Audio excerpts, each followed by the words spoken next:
रीतिकाल।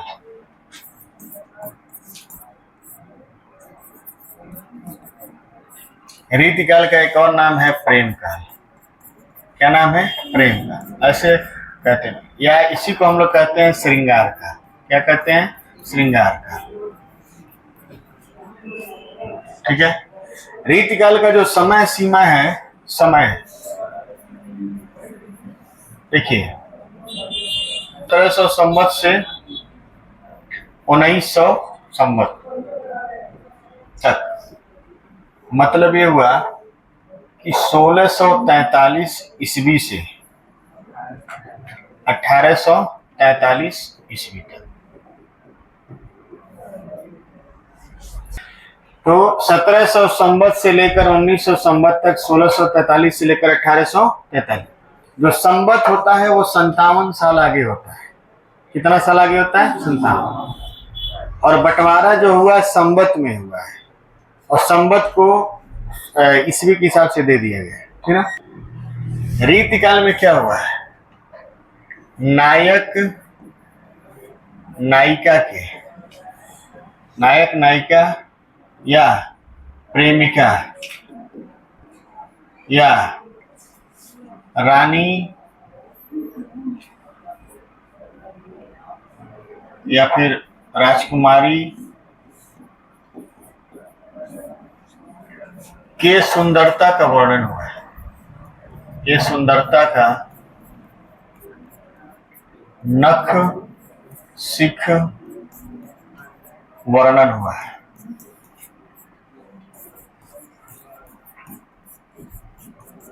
यानी अब भक्ति करते थे लोग, अब भक्ति की जगह क्या करने लगे लोग? प्रेम का वर्णन शुरू हो गया।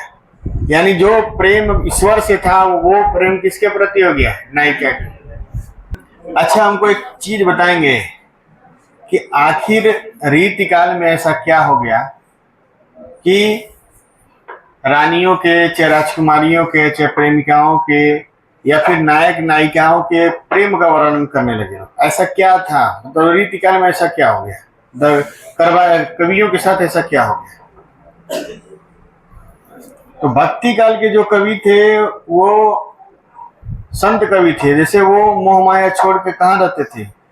वन में रहते थे, या फिर कहीं ऐसी जगह अपना आश्रम बनाते थे जो लोगों से क्या हो? दूर हो। तो आराम से भक्ति कर लेते, जैसे तुलसीदास, सूरदास, कुमन दास, जो भी दास, विठलनाथ, बल्लभाचार्य, जो भी है। लेकिन रीतिकाल में क्या था कि अधिकतर कवि दरबारी कवि थे। कैसे कवि थे? दरबारी। उस समय एक प्रचलन चला गया कि जितना बढ़िया कवि है उसको अपना गिफ्ट देकर, जो भी पैसा धन देकर अपने दरबार में बुला ले। एक फैशन चल गया था, एक प्रचलन चल गया था, और कवियों के लिए भी ये बहुत आसान हो गया था। देखिए, भक्ति काल में हमें एक कवि का नाम नहीं लिखवाए, उसका नाम रीतिकाल में लिखवाएंगे। ठीक ना, इस बात का ध्यान दीजिएगा। भक्ति काल में भी लिखवाना चाहिए था, लेकिन अब नहीं लिखवाए तो छोड़ दीजिए, अब उसको डिस्टर्ब नहीं करेंगे। ठीक ना। अब उसको रीतिकाल में ही बताएंगे और उनकी कहानी भी आपको सुनाएंगे। उसका नाम है केशवदास। क्या नाम है? केशवदास। ठीक ना। तो जब दरबार में रहेंगे तो भगवान की भक्ति की जगह किसकी भक्ति करेंगे? राजा की, और उनकी रानी की, या उनकी प्रेमिकाओं की, या उनकी ढेर सारी रानियों की। एक राजा की 1000 रानियां, लाख रानियां रहती थी। जिसको कह दिए हमारी पत्नी है तो शहर तैयार रहती है, हम इनकी पत्नी है। कोई भी राजकुमारी बनना चाहता, कोई भी रानी बनना चाहता था। समझ रहे? नहीं समझ? तो बहुत सारी रानियां थी, बहुत सारे जो भी थी लोग। ठीक ना। मेन कारण ये था रीतिकाल होने का कि जो कवि थे वो मुक्त नहीं रहते थे। वो कवि जो थे वो क्या थे? दरबारी थे। दरबारी कवि होने के कारण ही वो लोग नायक नायिका का, राजा रानी का तारीफ ज्यादा किए। अगर वो दरबारी नहीं रहे होते तो ईश्वर की भक्ति शायद करते। तो केवल दरबारी होने की वजह से ये रीतिकाल हो गया। इस समय जितने भी कवि थे वो श्रृंगार रस का वर्णन ज्यादा किए हैं। श्रृंगार रस का किए हैं, वियोग श्रृंगार का, संयोग श्रृंगार का। और श्रृंगार रस में ही नायक नायिका के प्रेम का वर्णन होता है। कहत नटत रिजत खीजत मिरत खीजत लजिया, भरे भवन में करत है नैनन सोही बात। जब इसके बारे में बताएंगे तब जान जाएंगे। और ऐसा होता है, ऐसा हम कई जगह देखे भी हैं, ठीक ना। आप भी समझ जाएंगे, अभी समझ जाइए, भाग जाएंगे हम भी, लगेंगे कुछ और पढ़ाने, है ना। तो रीतिकाल में नायक नायिका, प्रेमिका, रानी, राजकुमारी जो भी रही हो, कोई भी महिला रही, उसके तारीफ, उसकी सुंदरता का नक्सिक का मतलब क्या होता है? नाखून से लेकर शिखा तक, अब पैर के नाखून से लेकर सर के बाल चोटी तक जो सुंदरता का वर्णन किया जाता है उसको क्या बोला जाता है? नक्सिक वर्णन। ठीक, तो वो वर्णन किया गया है, ठीक, चाहे वो झूठा ही क्यों ना हो, ठीक ना। तो 1700 संवत से 1900 संवत आपको हम दिखाएंगे, सुना के बताएंगे और उदाहरण भी बताएंगे। बिहारी एक कवि है, रीति सिद्ध कवि एक ही कवि है, उनका नाम है बिहारी। बाकी लोग रीति मुक्त है, रीतिबद्ध है, ठीक ना।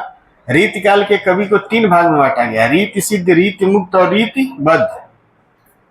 तो एकमात्र बिहारी ऐसे हैं जो रीति सिद्ध कवि है। और बिहारी जो है, उनका रचना अगर आप लोग सुन लेंगे तो आप लोग दांत तले उंगली दबा लेंगे, इतना डीप में कैसे सोच लिया, हम लोग क्यों नहीं सोच रहे हैं।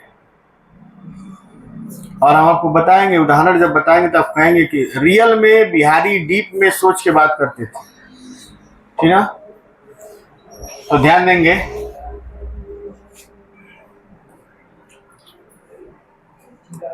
बात नहीं,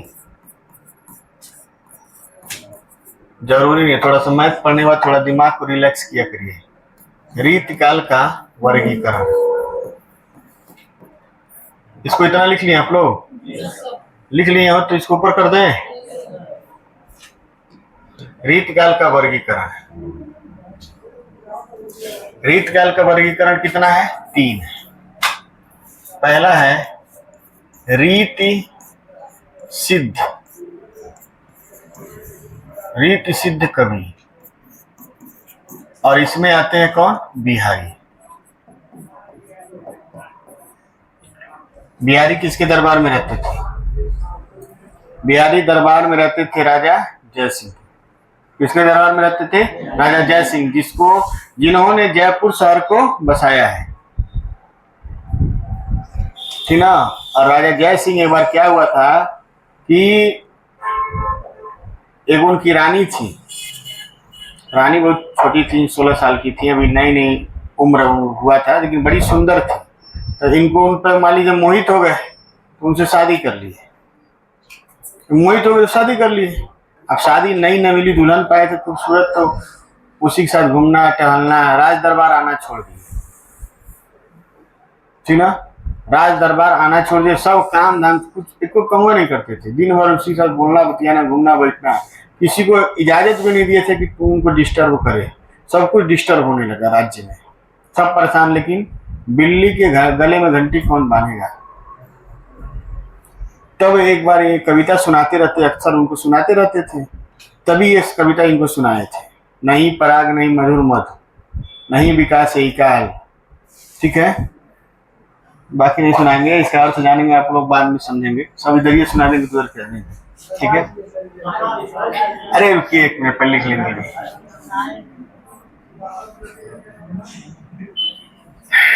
बता देना, रुकिए पहले लिख लेने दीजिए। रीति सिद्ध कवि, रीति बद्ध कवि, और तीसरा जो था वो रीति मुक्त कवि।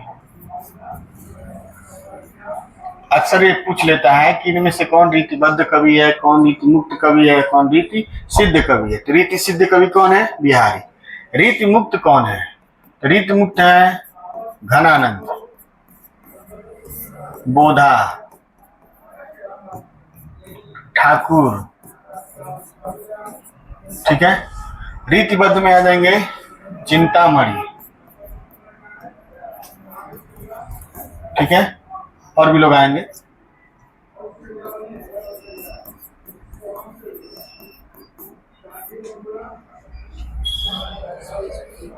इसमें आलम है और भी लोग हैं, इसमें चिंतामणि है, मतीराम है, केशवदास हैं, देव हैं, आदि हैं, बहुत सारे लोग हैं। तो अलग अलग बांटा गया है। एक तरफ लिखेंगे कवि और दूसरी तरफ लिखेंगे रचनाएं। रचनाएं, ठीक है। रीतिकाल के कवियों के नाम और उनकी रचनाएं, ठीक है। सबसे पहले कवि का नाम लिखिए केशवदास। क्या नाम लिखेंगे? केशवदास। केशवदास की एक रचना है रामचंद्रिका। रचना का नाम क्या है? रामचंद्रिका। राम, बात नहीं बच्चों, रामचंद्रिका। केशवदास को कहा जाता है कठिन काव्य का प्रेत। कठिन काव्य का प्रेत। ऐसे केशवदास को कठिन काव्य का प्रेत क्यों कहा जाता है? तो बताएंगे आप लोग मुझे? तो सुनिए एक बार की घटना। केशवदास जो थे भक्ति काल के लास्ट में थे। भक्ति काल के कहाँ थे? लास्ट में। और रीति काल के प्रारंभ में थे, यानी तुलसीदास सूरदास से छोटे थे। तुलसीदास उस समय फेमस हो गए थे और केशवदास अभी नए नए कवि बने थे, लेकिन ज्ञान इनको बहुत ज्यादा था। तो गए तुलसीदास जी के पास और बोले कि हमको भी आपकी तरह बनना है और आप ही की तरह रामचरितमानस की रचना करना है। तुलसीदास का जो रचना उस समय एक ही रचना तो था नहीं, रामचरितमानस के अलावा भी 10-12 रचनाएं थी और सभी रचनाएं जो हैं बड़ी फेमस थी, प्रसिद्ध थी। तुलसीदास जी को बड़ा बुरा लगा। बुरा ये लगा कि इनकी अभी शुरुआत है और ये हमको आए चैलेंज देने। तो केशवदास बस पूछे उनसे कि आप हमको मार्गदर्शन दीजिए कि हम भी आपकी तरह लिखें। लेकिन तुलसीदास उनको क्या किए? बेइज्जत करके, डांट के, फटकार के, जैसे भी हो, उनको सलाह न देने के बजाय क्या किए? मतलब अपमानित करके भेज दिए। और केशवदास बुरा नहीं माने, लेकिन वो बोले कि मैं आपके जैसा ग्रंथ लिखूंगा और 3 दिन के अंदर लिख दूंगा, ठीक है। और वो 3 दिन के अंदर एक पुस्तक लिखे जिसका नाम था रामचंद्रिका। क्या नाम था? रामचंद्रिका। और इस पुस्तक में संस्कृत के कठिन से कठिन शब्दों का प्रयोग किया गया था और इसमें छंद, दोहा है, सोठा है, रोला है, उल्लाला है, इसमें गीतिका, हरिगीतिका है, कुंडलियां, छप्पे, ये सब छंद होता है, सवैया होता है, सब छंद होता है। आप लोग बचपन में दोहा पढ़े होंगे, सोठा पढ़े होंगे, बहुत पढ़े होंगे तो रोला कुंडलियां पढ़ ली होंगे। जो लोग 11-12 में साहित्यिक हिंदी पढ़े होंगे, नहीं तो उससे कोई दूर दूर तक का नाता नहीं है। 13-11 पढ़ लिए, उसी में पास हो गए हाई स्कूल। लेकिन हम आपको पूरा छंद पढ़ाएंगे। छंद पढ़ाएंगे, एक एक मात्रा आप गिन लेंगे और देख के बता देंगे यही छंद है। सिर्फ आपको 2 मैराथन में आना पड़ेगा, मात्रा उतरा गिनना सब आ जाएगा, आपको सारा छंद भी आ जाएगा, भरोसा रखिए मेरे ऊपर, ठीक। तो छंद, दुनिया भर के उसमें छंद डालिए। ऐसा कठिन ग्रंथ इतना कम समय में लिखना बड़ा मुश्किल होता है और इसी ग्रंथ को लिखने के कारण कोई आदमी नहीं लिख सकता, इसको प्रेत ही लिख सकता है। तब इसलिए उनका नाम क्या पड़ गया? कठिन काव्य का प्रेत। और ये रामाश्रयी शाखा में, रामचंद्रिका लिखा गया तो किस शाखा में? रामाश्रयी, ठीक है। तो रामचंद्रिका पुस्तक लिखे। लेकिन इसके अलावा भी वो रीति काल में जो रचनाएं हैं, जैसे कवि प्रिया, नायक नायिका के वर्णन है, कवि प्रिया, रसिक प्रिया, ये सब भी इनकी रचनाएं हैं। रसिक प्रिया, ये जो रचनाएं हैं ये रीति काल की है और ये जो रचना है वो भक्ति काल की है। तो केशवदास ऐसे कवि रहे हैं जो भक्ति काल में भी रहे हैं और रीति काल में, भक्ति का भी लिखे हैं और रीति का भी लिखे, ठीक है। तो केशवदास का लिखे आप लोग रामचंद्रिका का, रामचंद्रिका, रसिक प्रिया, कवि प्रिया,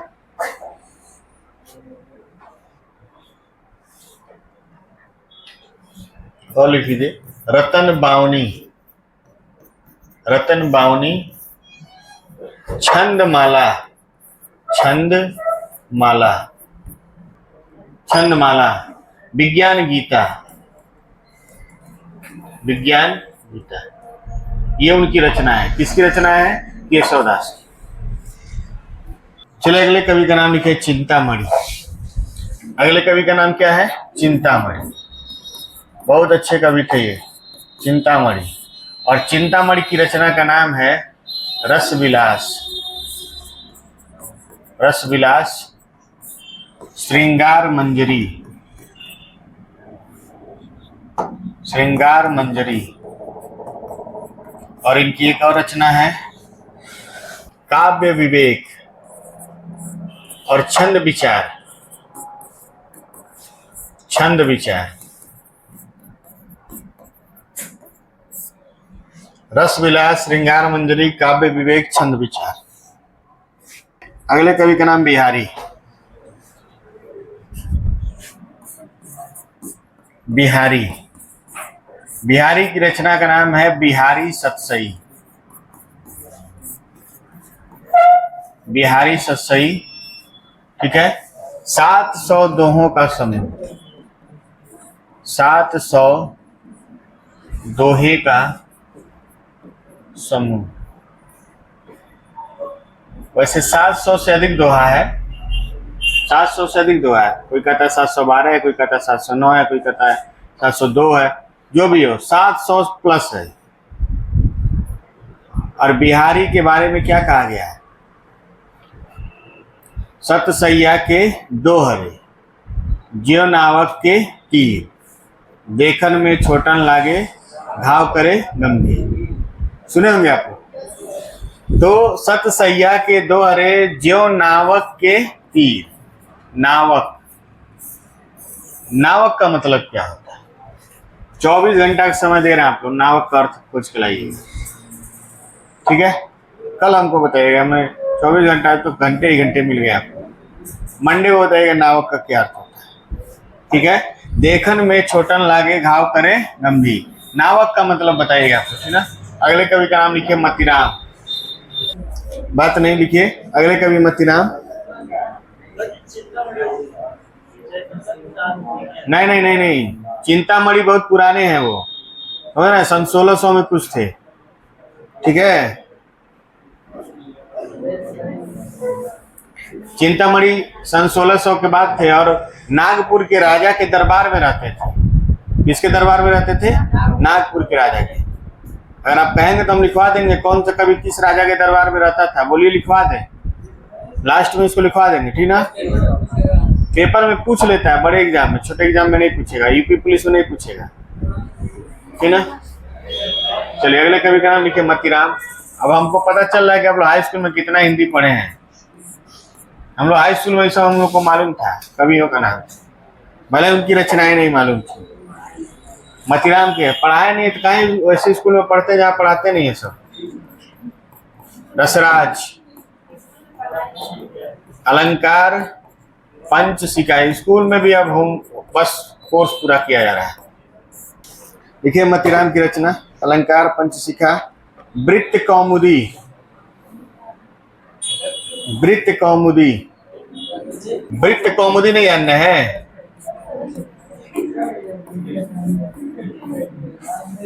जब जिंदगी में पहली बार कौमुदी सुनेंगे तो कैसे समझ में आएगा? कुमुद नाम सुने आप लोग? कुमुद, कुमुदनी सुने हैं? जो कुमुद की तरह होता है उसी को कौमुदी कहते हैं। इनकी सबसे अच्छी रचना है जिसका नाम है ललित ललाम। ललित ललाम, ये पेपर में आया हुआ भी है। अगले कवि का नाम लिखिए घनानंद। घनानंद को क्या कहा जाए, ठीक है। घनानंद से ज्यादा दुखी कवि हमको मिलता ही नहीं है, ठीक है। घनानंद का प्रॉब्लम क्या था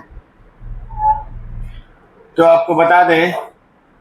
घनानंद की कहानी सुनिए आपको। घनानंद जो थे मुगल दरबार में क्लर्क थे। क्या थे? क्लर्क, लिखा पढ़ी का काम करते थे। और उसी मुगल दरबार में एक नर्तकी थी, हो ना, नर्तकी जो नृत्य किया करती थी। जिसका नाम था सुजान। क्या नाम था? सुजान। तो घनानंद सुजान से बड़ा प्रेम करते थे, बहुत ही ज्यादा प्रेम करते थे, और सुजान भी मन ही मन उनको पसंद करती थी। मान लीजिए कुछ दिन बाद धीरे धीरे धीरे वो भी पसंद करने लगी, समझ रहे हैं? तो क्या हुआ? सुजान एक लड़की का नाम था, ठीक है। और घनानंद जो थे वो दरबार में क्या थे? क्लर्क थे, बाबू थे। सुजान को प्रेम करते थे। प्रेम कर सकते, किसी को भी लोग प्रेम कर सकते हैं, पहले प्रेम हो जाता है, उसके बाद पता चलता है कि प्रेम हो गया। और आपको बाद में पता चलेगा, अगल बगल के लोग को पहले पता चल रहा है कि और हो गया, समझ रहे हैं? तो प्रेम की परिभाषा यही है कि हो जाता है, उसमें कोई बंदिश नहीं होता है, ठीक। अब इसी तरह घनानंद को सुजान से प्रेम हो गया, तो सुजान जो है बड़ा अच्छा गीत गाती थी। सॉरी, क्या बोलते हैं, घनानंद बड़ा अच्छा गीत गाते थे। सुजान तो नर्तकी थी, वो तो गीत गाती थी, नाचती थी, उसमें कोई दिक्कत नहीं था। तो घनानंद गीत बड़ा अच्छा गाते थे, साथ में क्लर्क थे। लेकिन घनानंद को पसंद हो सुजान, ये बात किनको पसंद नहीं आती थी? दरबारियों को। दरबार में और भी तो पुरुष थे, वो भी तो नर्तकी को प्रेम कर सकते हैं, सुजान को। तो भाई अब उनका पत्ता नहीं तो पत्ता काटेंगे। फिर हुआ क्या कि वो जाके राजा से कहे कि राजा साहब, घनानंद बड़ा अच्छा गीत गाते हैं। तो कहवाए कि घनानंद आप हमको गीत सुनाइए। हमारे मुगल राजा थे, ठीक ना? तो घनानंद मना कर देते हैं। अब जैसे घनानंद मना करते हैं, वो ये इसलिए नहीं मना करते, किसी काम में व्यस्त रहते हैं तो मना कर देते हैं, जिसको मन न गाने को मना कर देता है, रेगुलर थोड़े थे। तो तुरंत दरबारी बोले सब, देखिए आपको मना कर दिया, अभी सुजान से कहवा दीजिए, मान जाएगा। तो अब ये सुजान से संदेशा भिजवाते हैं। सुजान जाके कहती है घनानंद से, आप गीत गाइए, मैं नृत्य करूंगी। तो देखिए घनानंद तुरंत मान जाता है। और दरबारी कहते हैं सब, देख लिए राजा साहब, आपकी बात नहीं माना है, सुजान का बात मान गया, नर्तकी का बात मान गया, लेकिन मुगल सम्राट का बात नहीं माना। राजा को अजीब लगा। अब जैसे मान लीजिए नर्तकी को देखकर ही तो गीत गाया जाएगा, हम इधर देखें और नर्तकी इधर नाचे और गीत गा पाएंगे? नहीं गा पाएंगे। तो घनानंद क्या है कि गीत जब गाने लगे और नर्तकी नृत्य करने लगी, तो घनानंद उसी को देख के गाएंगे। तो जब नृत्य समाप्त हो गया, तब वो लोग बोले कि देख रहे हैं राजा साहब, आपको नहीं देख रहा है, उसी को बार बार देख रहे हैं, चढ़ा दिए लोग। तो तुरंत राजा क्या बोले कि घनानंद, तुमने मेरी आज्ञा का क्या किया है? अवहेलना। तुमको मैं यहाँ से निष्कासित करता हूँ, तुम यहाँ से जाओ। तो जाने लगे, वो जान गए। सुजान से वो कहते हैं कि देखो सुजान, तुम्हारे ही कारण मुझे यहाँ से निकाला जा रहा है, मैं भी तुमसे प्रेम करता हूँ, तुम भी कहीं ना कहीं मुझसे प्रेम करती हो, तुमको चलना है तो मेरे साथ तुम भी चलो, क्योंकि जितना जो उसको झेलना है, किसके लिए झेलना है? तुम्हारे लिए। लेकिन सुजान क्या है, राजा के दबाव में मना कर देती है। और जैसे सुजान मना करती है, तो मान लीजिए उनका भी हृदय क्या होगा? दुखी होगा, दिल टूट जाएगा उनका। अब वहीं से ये दुखी हुए, वहीं से समझिए ब्रेकअप हुआ इनका, और वहीं से वो चल दिए। फिर कभी वो मुड़ कर नहीं देखे और चले गए वृंदावन। वृंदावन मथुरा चले गए, और उसी सुजान के याद में दुनिया भर की रचनाएं लिखी, समझ रहे हैं? तो सुजान से घनानंद बहुत ज्यादा प्रेम करते थे, ठीक है। चलिए, घनानंद मुगल दरबार में थे, मुगल सम्राट दिल्ली दरबार में रहते थे, ठीक ना? देखिए सुजान हित प्रबंध, सुजान हित प्रबंध, सुजान हित प्रबंध। दूसरा लिखिए इश्क लता, इश्क लता,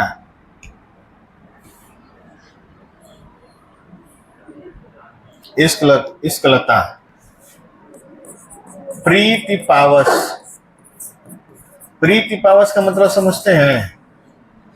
प्रीति माने होता है प्रेम, प्रीत माने क्या होता है? प्रेम। हम लोग प्रीत को प्रीति कहते हैं। प्रीति का नाम प्रीति नहीं होता है, प्रीति का नाम क्या होता है? प्रीति होता है। लेकिन हम लोग क्या कहते हैं? प्रीति। रश्मि होता है, रश्मि नहीं होता है। गलत नाम बोलते हैं। अग्नि होता है, अग्नि नहीं होता है। समझ रहे नहीं समझ रहे? गलत हम लोग बहुत सारे शब्दों का गलत उच्चारण करते हैं, वर्तनी शुद्धि में जानेंगे आप। तो प्रीति माने होता है प्रेम और पावस माने होता है प्यास। जब सुजान उनको भगा दी, सुजान माने नहीं गई और राजा भगा दिए, तो उनको जो प्रेम का जो प्यास अंदर महसूस होता था, उसी के ऊपर क्या लिखे? प्रीति पावस। और जो वियोग था, उस वियोग के कारण जो लिखे उसका नाम था वियोग बेली। बेली माने उस समय को, वियोग का समय कैसे कटा। अगले कवि का नाम लिखिए देव। पढ़ाने नहीं देते आपको। एक कवि और लिख लीजिए सीना, एक दिन और लगेगा इसको पढ़ने में। देव का लिखिए शब्द रसायन, काव्य रसायन, शब्द रसायन, काव्य रसायन। सबसे इंटरेस्टिंग सब्जेक्ट यही है, हिंदी और संस्कृत। लेकिन अगर आप उसको बढ़िया से जानकारी साथ पढ़ते हैं तब।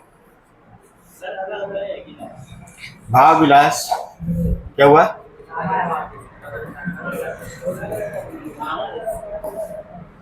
सुजान विनोद,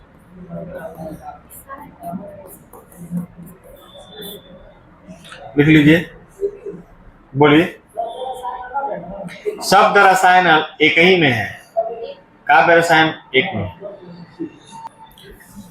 रस रहस्य, विनोद माने होता है प्रेम, सुख सागर। और कुछ बताना है? विनोद माने होता है प्रेम, सत्यम माने जो सत्य को पालन करे, सत्यम। और भाव विलास, विलास माने होता है अय्यासी। भोग विलास अलग होगा, भाव विलास अलग होगा। ठीक है,